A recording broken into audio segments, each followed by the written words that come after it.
Chapter 23 is going to be really exciting. I'll give you a little hint.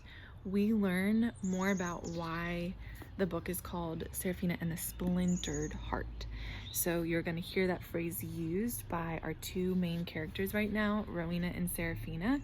So I want you to pay close attention for when I start with, or when I show you why it's called the Splintered Heart.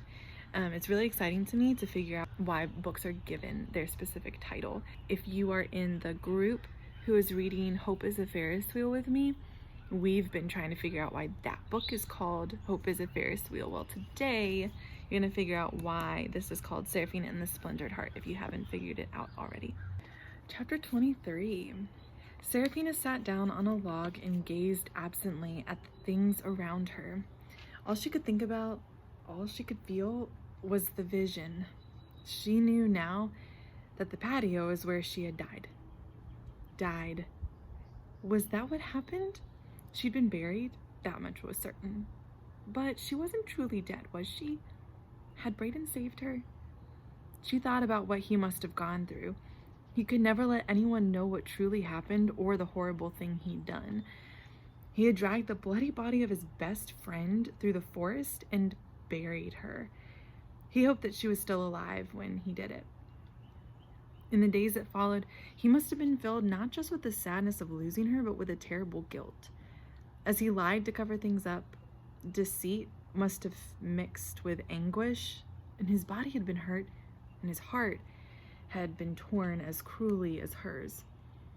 After months of sorrow and healing, he must have just been finally finding his way back into the world when she crawled from the grave and began to haunt him. She remembered how her presence had upset him.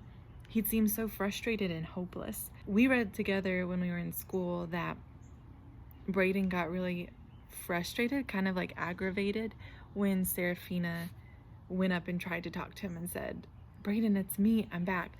But he got kind of like restless. So thinking about her presence aggravating him, haunting him in a way. Her vision of the night of the full moon was over, and she finally knew what had happened to her. She thought about her body lying in the grave in the Angel's Glade all those nights. She thought about the young Black Panther she'd seen running wild in the forest. And then she thought about her whisper of a spirit crawling back from the grave and creeping through the gardens back to Biltmore. 3, she thought.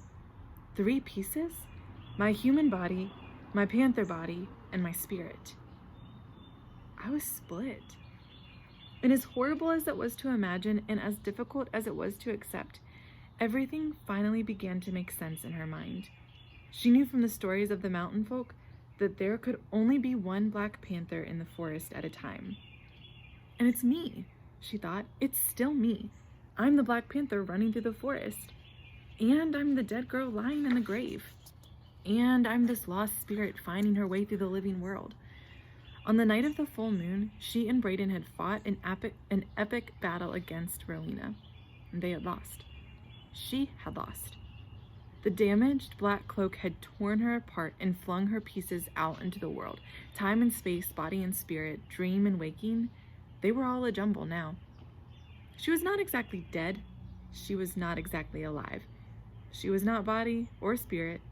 She was all these things and none, thrown to the winds of chaos like the black shapes still floating in the forest and destroying everything they touched. They were the torn inner remnants, remaining parts of the black cloak.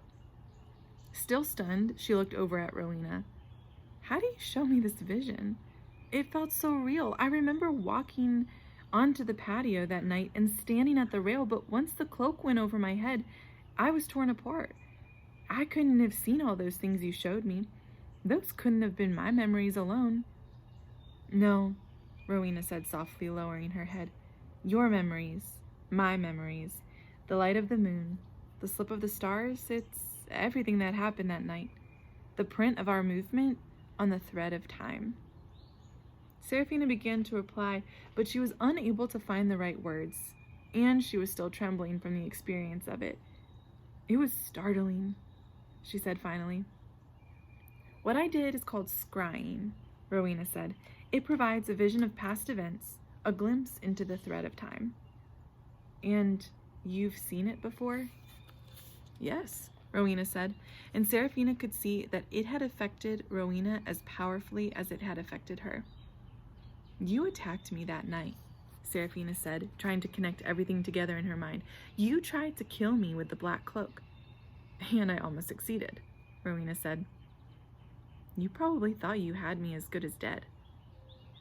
I did indeed, Rowena admitted, obviously annoyed. There was no way you should have been able to survive that. I reckon I'm not quite as easy to kill as you figured either. Apparently not, Rowena said with a ghost of a smile. Serafina frowned in confusion and looked up at her. But you still showed me the vision. Rowena turned away, hiding her expression. Think about why she might have hid her expression. I mean, she kind of hid her reaction, hid her face when Serafina said, "Why did you show me?" But why? Serafina asked. Why did you show me that? Because you were starting to annoy me with all your weepy crying about Brayden. But I have always been your enemy, and yet you showed this to me. You helped me. Rowena shook her head. Don't flatter yourself, Kat. I'm not trying to be your friend. I just showed you what happened. The truth is the truth. The past is the past. It cannot be changed, but things have changed now. What do you mean things have changed? Serafina asked, sensing that there was far more on Rowena's mind than she was saying, but Serafina's thoughts kept going back to what happened on the patio. The cloak was torn, she said, trying to grasp what she had learned. You've been splintered, Rowena said.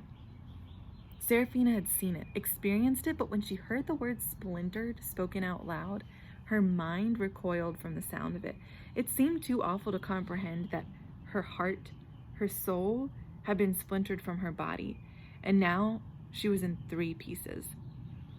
How do I fix this? Serafina asked. How do I get back? Rowena shook her head. You don't. You're just a spirit now, harmless as a fly. Soon you'll begin to fade. If you haven't already, you can't last in this world, and then you'll be gone. We all go to the same place, she said. All came from dust, and to dust all return. Serafina looked at her in surprise. It was the passage she'd thought about when she saw the dust in Essie's room. So, that's why you thought you could show me the vision? Serafina said. I'm not stupid, Kat, Rowena said. I know your claws too well. Splintered. Okay, this explains why Brayden was bothered when Serafina's presence was near him, because she's kind of like a ghost, kind of like a spirit, and splintered, torn apart from the other parts of her body, the human body, the panther form, and that's why her spirit is out floating. So my question for you today is, in this chapter, Rowena and Serafina explain how their relationship has changed. How has it changed? How has Rowena and Serafina's relationship changed? If you need some evidence or some reminders, what's it called? Rewind. Rewind, go back and listen to this chapter again. It's a really short chapter. Figure out how their relationship has changed and let me know what you think.